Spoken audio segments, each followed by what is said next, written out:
Somewhere past mile 200 on the Dalton Highway, a loaded rig slows to a crawl while the driver studies both shoulders of the gravel road, searching for something that sounds simple and is not. A pullout wide enough for an 80,000-pound truck and trailer. Solid ground underneath it. No avalanche chute hanging overhead. No warning sign for soft, thawing permafrost beneath the surface.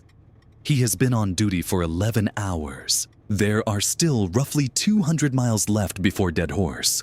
And the hardest decision of this entire run has nothing to do with the engine, the cargo, or tomorrow's forecast. It is simply this: where, on a highway with almost no shoulders and almost no towns, is he actually allowed to close his eyes? Most people assume sleep is the easy part of a long drive. Find a spot, pull over, rest.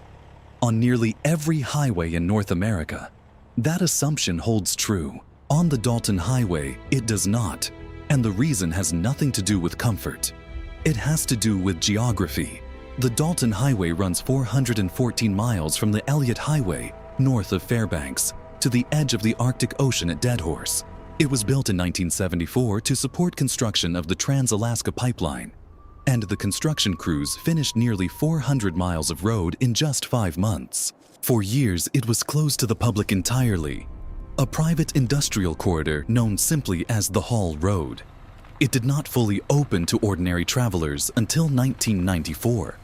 Along its entire length, there are exactly 3 settlements: Coldfoot, with a population in the single digits; Wiseman, a former gold rush town with around a dozen year-round residents; and Deadhorse itself, home to about 25 permanent residents and, depending on the season, several thousand oil field workers. Everything else is wilderness, and every single day, somewhere between 160 and 250 trucks move across it, carrying everything Prudhoe Bay's oil operations need to survive.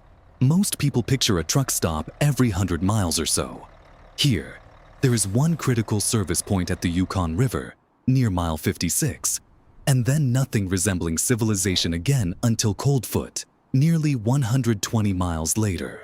This is where the sleep problem actually begins, because a driver cannot simply decide to rest whenever fatigue sets in. He has to plan around geography that does not care about his exhaustion. It also helps to understand just how long this drive actually takes. The posted speed limit on most of the Dalton is 50 miles per hour, but very little of the road allows anyone to hold that speed for long. Loose gravel, washboard sections that rattle a cab loose tooth by tooth, and sudden potholes deep enough to blow a tire push most trucks down into the 35 to 45 mile per hour range for hours at a stretch.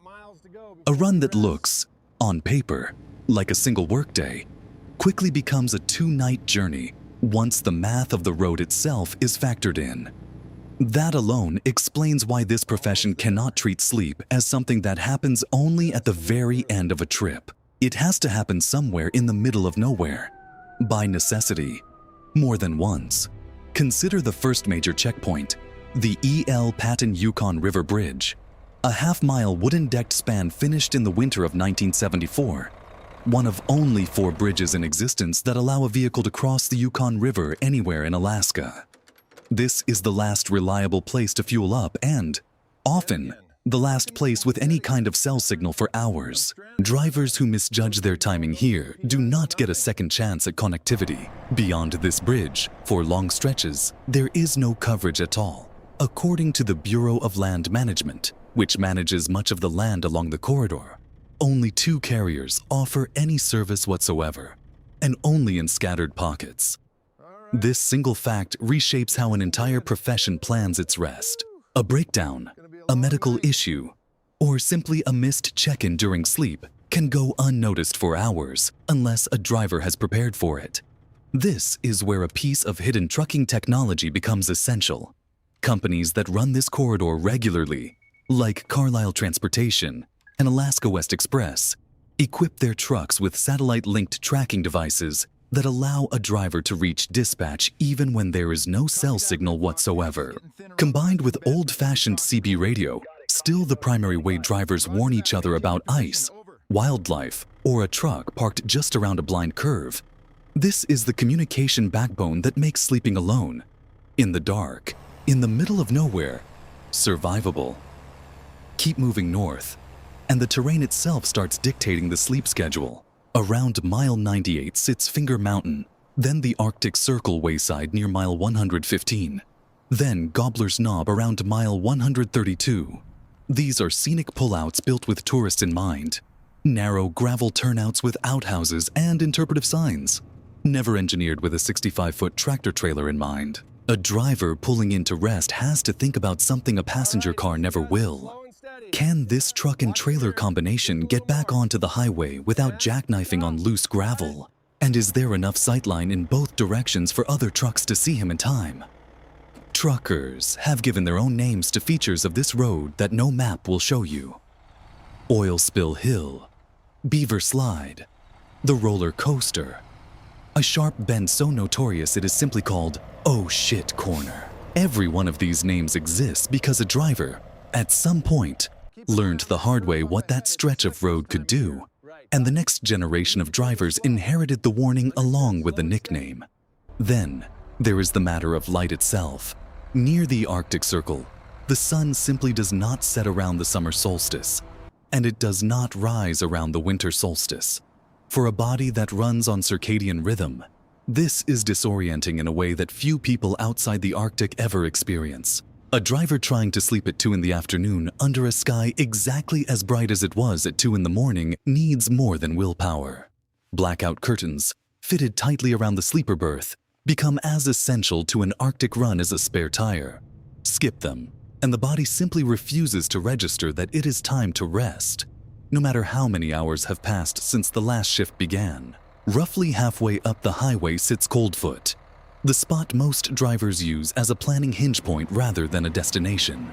Just north of it, near mile 207, the Yukon River Bridge marks the road's true mathematical halfway point, 208 miles still ahead to Deadhorse. From here, the next major obstacle determines everything: Atigun Pass. There is a seasonal layer to all of this that most people never think about. When the ground begins to thaw each spring, state regulators impose weight restrictions on the highway that can cut a truck's allowable load by as much as half. Since a fully loaded rig on softening permafrost can do real damage to the roadbed itself, that single regulation compresses an entire year's worth of heavy freight into a narrower window, which is part of why winter, not summer, is actually the busier season on this route, with more trucks on the road and less daylight to share it with. Summer brings its own, smaller torment. Through the boreal forest sections south of the Brooks Range, the brief Arctic thaw produces enormous numbers of mosquitoes, dense enough that simply cracking a window for airflow on a warm night can turn a sleeper berth into something unbearable within minutes. Long before a driver ever has to worry about a polar bear near Deadhorse, he has already learned the hard way to keep that window sealed. This is where the truly hard decision gets made. Atigun Pass climbs to roughly 4,800 feet, the highest point on any highway in Alaska, crossing the Brooks Range at the Continental Divide. The grades here reach 10 to 12%. The road narrows. There are no guardrails along most of the descent, and the slopes above are active avalanche terrain. There is no safe place to stop partway through. So drivers do something most outsiders never think about. They plan their entire rest schedule around making sure they are not caught inside the pass when fatigue hits, or when a storm rolls in. Clear the pass first, rest after. That single rule shapes when an entire shift begins and ends, regardless of what the body actually wants. Sometimes, no amount of planning is enough. According to a dispatcher at Carlisle Transportation, one severe winter storm closed Atigun Pass for 3 full days after an avalanche blocked the road on New Year's Eve, trapping a line of trucks with nowhere to go. This is precisely the scenario every haul road driver prepares for, and most outsiders never imagine. Stuck, alone, in a sleeper cab for 3 days straight, with no way forward and no way back. The trucks that came through that storm intact did so because of a piece of equipment most non-truckers have never heard of: the auxiliary power unit, a small secondary engine that keeps the cab heated or cooled For days at a time, using a fraction of the fuel a main engine would burn just idling. Drivers running this route typically carry fuel reserves well beyond what the trip requires, precisely because getting stranded here is not a hypothetical. It has already happened more than once to more than one driver. North of the pass, the landscape changes completely, and so does the sleep problem. The trees disappear entirely. This is now Arctic tundra, where permafrost lies just beneath the surface year-round. A parked truck on this ground behaves differently than one parked on ordinary soil farther south. There is nothing to block the wind. Out here, a sustained crosswind hits a parked trailer broadside with nothing in between, which is why experienced drivers learn to angle their trucks deliberately, using even small rises in the terrain as a windbreak before settling in for the night. Past landmarks like Tulik Lake, an Arctic research station, and Happy Valley, once a pipeline construction camp, the highway runs almost dead straight across a landscape with no shelter at all. And then there is the final stretch into Deadhorse, where an entirely different kind of caution sets in. Polar bears are known to wander the outskirts of this community, drawn by the scent of the oil field camps, drivers who might leave a window cracked for airflow. Anywhere else on the route, do not do that here. It is a small detail, easy to overlook, and it tells you everything about how thoroughly this profession has adapted to its environment. 1 mile marker at a time. None of this is left to chance or instinct. Companies running this corridor require new drivers to complete extensive haul road-specific training beyond a standard commercial license, often including a series of supervised trips alongside a veteran before they are permitted to make the run independently, and sometimes requiring them to travel in convoy with experienced drivers during their first solo seasons. Drivers describe a culture built on mutual responsibility. Everyone on this road is watching out for everyone else, because out here, there is often no one else to call. That sense of shared responsibility is reinforced by simple economics.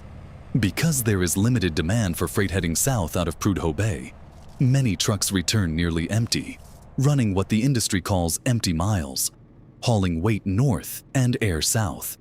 It is grueling, isolating work, but it pays accordingly. Drivers willing to take on the North Slope route can earn well over $100,000 a year, with top earners reportedly approaching $180,000, a number that reflects not the difficulty of driving a truck, but the difficulty of doing it here, on this road, under these conditions, night after night. What becomes clear, mile after mile, is that sleep on the Dalton Highway is never an afterthought. It is a calculation, recalculated constantly, against avalanche risk, against permafrost, against wind exposure, against wildlife, against a sun that refuses to set or rise on schedule. Every driver who completes this route successfully has, in some sense, learned to read 414 miles of terrain the way a sailor reads weather.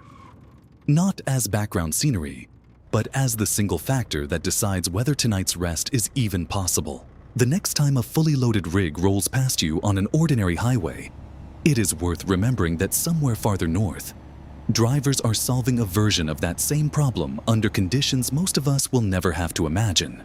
1 pullout, 1 mile marker, 1 carefully timed shift at a time. Because while ice and altitude create one kind of impossible decision, an entirely different kind of danger is waiting for drivers when the calendar turns towards summer, when the threat stops coming from the cold and starts coming from the smoke.